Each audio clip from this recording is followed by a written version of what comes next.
بله سلام شاگرد عزیز. امروز ما خواستم که یگان چیزایی که از لیسا برتان در صفحه اینترنتی گذاشته ترجمه کنم بداریم. مقصد لیسا از این کار ای است که شما اینی 4 لغتی که باش میتونین سوال جور کنین اینا را بتونین در جمله استفاده کنین.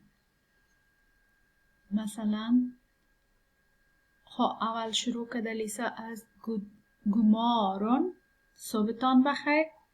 هور مردو، چی حال داری تو؟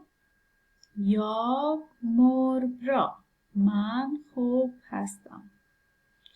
واد چی مانا میده؟ واد چی مانا میده؟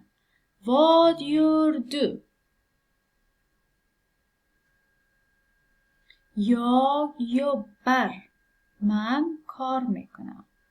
Var är du? کجا هستی تو؟ Jag är hemma. من در خانه هستم. När vaknar du? کدام وقت خودت از خواب بیدار میشی؟ یا vaknar klockan 6:30. من ساعت 6:30 از خواب بیدار میشم.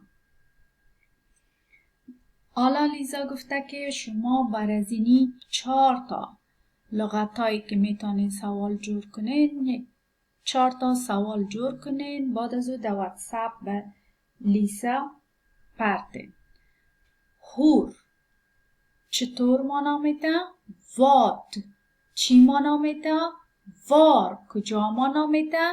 نر چی وقت مانا میده؟ هور مردو، واد یردو، وار اردو، نر واک نردو. میتونین که تبدیلش کنین. به هر رقم میتونین تبدیلش کنین. اگر تبدیلش نمیتونین این همه سوالایی که شده همه سوالا را جور کنین و بعد از صداقت‌هایتان ثبت کرده در واتساپ بانین بر لیسا روان کنین. امروز از 30 تا 14 اپریل درستان از درس استودنت فارغ التحصیلی از مکتب میگه. وقتی که یک شاگرد 18 ساله میشه در وقت از مکتب فارغ میشه. وقتی که 7 ساله میشه این مکتب شروع میکنه یک شاگرد. امروزی تکست میخوانیم. اما صفحه‌ای که در بالایش نشسته است که شما 14 اپریل باید کار کنین. 14 اپریل امونا را خلاص کرده برای لیسا روان.